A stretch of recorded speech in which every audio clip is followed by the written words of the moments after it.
वेगळाच.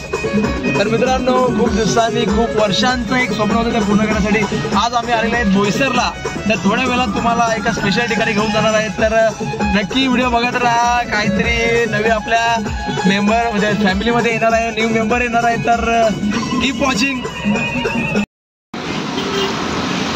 तर मित्रांनो, फायनली आपण गाडीमध्ये उतरलेले आहेत आणि आता 1 2 3 त्या साईडला बघू शकता आपण कुठे आले आहेत. शोरूमला आलेले आहेत ठिकाणी. तर थोड्या वेळानंतर आपलं एक ड्रीम कंप्लीट होणार आहे. आता एकदम अशी एवढं हॅपीनेस आहे ना चेहऱ्यावर, खूप म्हणजे खूपच. तर आतमध्ये जाऊया आता.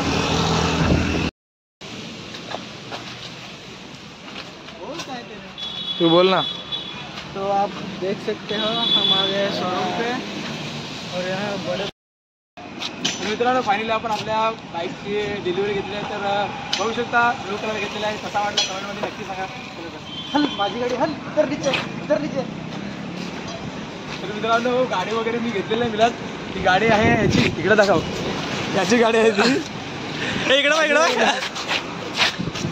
क्रॅश झालेला आहे. तर गाडी नक्की सांगा कशी आहे ती. आता घेतलेली आहे. तर